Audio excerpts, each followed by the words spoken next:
अम्मा बाद फ़ऊज़ु बिल्लाहि मिनश्शैतानिर्रजीम बिस्मिल्लाहिर्रहमानिर्रहीम। इंतहाई वाजिबुल एहतराम शेखुल इस्लाम वल मुस्लिमीन गौस बहार हक ज़करिया मुल्तानी रहमतुल्लाह अलैहि जी दरगाह जे तर्जुमान प्रोफेसर डॉक्टर मोहम्मद सिद्दीक कादरी साहब, स्टेज ते वेठल उलमाए किराम, मुअज़्ज़िज़ीन किराम, अदीब, दानिश्वर, शायर, नात ख़ान, समूरा दोस्तों, अस्सलामु अलैकुम व रहमतुल्लाहि व बरकातुहू। जीअं त अॼोकी तक़रीब मुंहिंजे प्यारे नंढे भाउ फ़कीर ख़ान मोहम्मद चाचर जे लिखियल किताब ख़ानन ख़ातम ख़ैरुल वरा जो ख़ैरुल वरा जी माना ई अज़ीम आहे, यानी अल्लाह जी सब मखलूक में सब खां बहितरीन नबीअ जो सरदार सल्लल्लाहु अलैहि वसल्लम आहे। मां साईं खे मुबारक थो ॾियां त ही घणत थी शख्सियत सिर्फ़ नात ख़ानी में असांजे इलाइक़े में समाजी कम हुजनि, सियासत हुजे, वाइस चेयरमैन रहियो आहे यूसी जो, नाज़िम नाज़िम रहियो आहे यूसी जो, नात ख़ाननि जी तंज़ीम में रहियो आहे, बिरादरी जे मामलात में बि हिन जो अमल दख़ल रहियो आहे, सुलह सफ़ाई जे मामलनि में, मज़हबी लेवल ते सारी ज़िंदगी हिन जो जेको कमु रहियो सो ताजदार नबी सल्लल्लाहु अलैहि वसल्लम जी नात ख़ानी रहियो। जीअं त शेरो शाइरी जे मुताबिक़ घणी ॼाण न आहे, पर इहा ख़बर ज़रूर अथमि त जंहिं बि मुंहिंजे ताजदार नबी सल्लल्लाहु अलैहि वसल्लम जी नात ठाही ऐं चई आहे, मुंहिंजे महबूब अलैहिस्सलातु वस्सलाम उन जे मथां एॾो महिरबान आहे जो पाण फरमायाऊं त जेको मुंहिंजी नात चवे थो मां मोहम्मद अरबी अलैहिस्सलातु वस्सलाम सभ खां वधीक उन सां मोहबत कयां थो, राज़ी रहां थो। नात ख़ाननि जे लाइ जॾहिं हसन बिन साबित ही नात ठाही त ख़ुलिक़्त मुबर्रअन मिन कुल्लि ऐबिन कअन्नक क़द ख़ुलिक़्त कमा तशाउ। या रसूल अल्लाह, अल्लाह ताला जी ज़ात अव्हां खे हर ऐब खां पाक मुबर्रा करे बनायो आहे। ख़ुलिक़्त मुबर्रअन मिन कुल्लि ऐबिन, कीअं पैदा कयो आहे? कअन्नक क़द ख़ुलिक़्त कमा तशाउ। या रसूल अल्लाह, अल्लाह ताला जी ज़ात अव्हां खे ईअं पैदा फरमायो आहे, ईअं ठाहियो आहे, ईअं सिघारियो आहे जीअं तव्हां पंहिंजो पाण खे ठाहे सिघारे करे दुनिया ते आंदो हुजे। व अजमल मिनक लम तरकतु ऐनी व अकमल मिनक लम तरतु निसाउ। तो जहिड़ो सोणो मुंहिंजे अखियुनि ॾिठो कोन्हे ऐं तो जहिड़ो भला अखियूं ॾिसंदियूं कीअं जो तो जहिड़ो सोणो का माउ ॼणी बि कोन। मुंहिंजे ताजदार नबी फरमायो आहे, हसन तो मुंहिंजे शान में नात ठाही आहे, आ मुंहिंजे मिंबर ते वेहो, तू मिंबर ते वेहो, मां मोहम्मद अरबी अॻियां वेहां, तू नात पढ़ त मां मुस्तफा तारीफ़ तुंहिंजी ज़ुबान सां पंहिंजी तारीफ़ कयां। पर अवल खां वठी करे अॼु ताईं शाइर शाइरी कंदा आया आहिनि, पर हिकिड़े बुज़ुर्ग फरमायो त या साहिबल जमाल व या सय्यदल बशर मिन वजहिकल मुनीर लक़द नुफ़िरल कमर। या साहिबल जमाल या सय्यदल बशर, हुस्न जो सरदार हबीब तू आं, इंसाननि जो सरदार तू आं। मिन वजहिकल मुनीर लक़द नुफ़िरल कमर, चंड चमके थो त तुझे नूर सां चमके थो, सिज की रोशनी आहे त तुझे मुंह मुबारक मां मुनी मिली आहे। ला युमकिनु सदाउ कमा कान हक़हु बादल खुदा। बुजुर्ग तुई किस्सा मुख्तसर फरमाए तो मुमकिन ही नहीं जो कोई इंसान कमा हक़हु मोहम्मद अरबी अलैहिस्सलातु वस्सलाम जी तारीफ़ करे सके, बस एतिरो चई सके तो त बादल खुदा बुजुर्ग तुई किस्सा मुख्तसर। अल्लाह का बात में जेकॾहिं शान आहे त मोहम्मद अरबी जो आहे त ॻाल्हि ख़तमु आहे। असदुल्लाह गालिब वॾो शाइर हो हिंदुस्तान जो, ये अदीब शाइरनि खे मालूम आहे, उन्ही मर्सिया लिखिया, लोहा लिखिया, कसीदा लिखिया, कलाम गज़ल लिखिया, पर हू नात कोन हुन लिखी। हुनखे चयो सही तू नात महबूब जी छो थो लिखे? आख़िरकार दोस्त जे इसरार ते हुन नात लिखी फारसी में,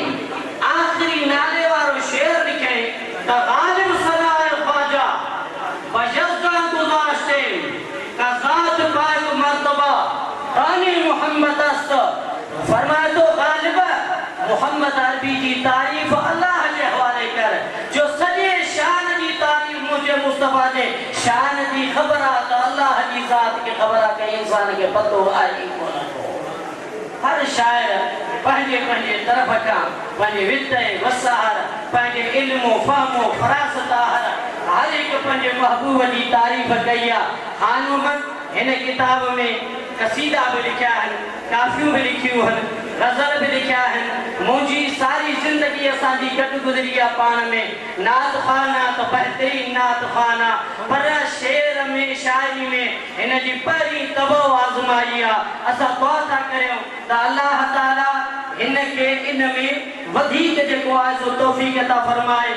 इन पिंडार जे अॻियां शायर जी हैसियत सां शायरी करे हिकड़ी गुजारिश मां ज़रूर करे छॾींदुमि त शेर जेको बि ठाहे वो शरीयत मुहम्मदी जे हुदूद जे अंदर हुजे। काफ़ी शायर जे कुरान करीम में हुजे वशुराउ यतबिउल गाऊन शायर गुमराही जे पुठियां गॾु थींदा आहिनि। उहे शायर जेके शरीयत जूं हदूं किरास कंदा आहिनि। कंहिं वरी इश्क जी शायरी कई आहे, मजाज जी शायरी कई आहे, कुफ्र जूं हदूं किरास कोन कयूं आहिनि। उन में रमज़ूं इस्तारा किनाया इस्तेमाल कया आहिनि। उन खे वरी सम्झण वारा सम्झंदा आहिनि। हर माण्हू जे वस जी ॻाल्हि कान्हे का। जे अल्लामा इक़बाल चयो त वहदत परस्त है हम, सारा जहां हमारा, हम काफिरों के काफर, काफर खुदा हमारा। या आम मानू जे गाल जी समझ जी गाल को नहीं, पर हुन चयो त असां वहदत परस्त है हम, सारा जहां हमारा। असां त तौहीद परस्त आहियूं, असांजो सॼो जहान असांजो आहे। हम काफिरों के काफर, असां काफरन जा काफर यानी इनकारी आहियूं। काफर खुदा हमारा, खुदा असांजो महबूबा। काफर सनम बुत ये शायरी जी सिर्फ में महबूब जे इस्तिआरे में इस्तेमाल थींदा आहिनि। हा जेकर इहा सलाहियत बि अल्लाह ॾे त जीअं पी सई बे पगारे फरमायो पंहिंजे फर्जन पी सई तख्त वारनि खे फरमायूं त घर में न किया इस बुते तनाज को सजदा। जेकर मां महबूब के सजदो न कयो त पोइ पुट खे फरमायई पी सई तख्त वारनि खे। फारसी जो वॾो शाइर हो, उन दीवाने मिस्कीन आहे त इन खे मुकम्मिल कर त पाण फरमायूं जवाब में आएगा किस काम ये इस्लाम हमारा। महबूब के सजदो न थियो त इस्लाम कई कम जो आहे ई कोन को। हाणे अहिड़ियूं शायरियूं जी असदुल्ला गालिब बि जाए त थियो त गालिब न कर हुजूर में तू बार बार अर्ज, जानता है तेरा हाल तेरे कहे बगैर छोड़ूंगा न मैं उस बुते काफर का पूजना। छोड़े न खल्क गो मुझे काफर कहे बगैर। मां उन्हीं महबूब जी इबादत न छॾींदुसि, बुतन जी पूजा कोन कंदुसि। उन्हीं काफर मुस्तफा मोहम्मद अरबी जे अल्लाह जी इबादत कंदुसि, चाहे खल्क इन खे समझे चाहे न समझे। सो अहिड़े क़िस्म जी शायरी मां हिकिड़ो मिसाल साईं लिखियो आहे बकौल साईं जे। मां किताब जी जेको शुरात मुहागा उन में भी उन जो हवालो लिखियो आहे। साईं जो चवणो त मां हाजी गुलाम नबी मैसर जो भी शागिर्द आहियां। हाजी गुलाम नबी मैसर रहमतुल्लाह अलैहि जॾहिं इहो शेर ठाहियो हो त राहिब मदीने हिकु ॾींहुं हलियो आहे, उन खे हुसैन विच ते मिलियो आहे। उन में इन ज़िक्र कयो आहे त राहिब पुट पंहिंजा कुठा आहिनि। जॾहिं इहो शेर ठाहे त हाजी जानन मरहूम ऐं लीमे फ़कीर मरहूम इन शेर के केस्ट भी करे छॾियो। जॾहिं काज़ी दोस्त मोहम्मद बुलबुल सिंध रहमतुल्लाह अलैहि सां मिलियो हाजी साहब त काज़ी साहब फरमायसि त इमाम हुसैन अली मकाम जे किरामात ऐं मोजज़ात में अहले सुन्नत के कोई इनकार कोन्हे। इन में को शक न है त इमाम हुसैन जुबान सां चवे वो पत्थर जबल हिलाए सके तो, मगर ये पुटन कोहण वारी हकीकत तारीख में काने का। हाजी साहब जेका शरीयत में कोने का हुआ तो छो लिखी आ जे मां माफी तो वठा, आइंदा जेके भी शेर लिखंदुसि उलमाए किराम के आगाह करे पो अवाम के बुधाईंदुमि। सो शरीयत जो हदूं पामाल न थियण घुरजनि, मोहम्मद अरबी जे दीन का तजावुज न करण घुरजे।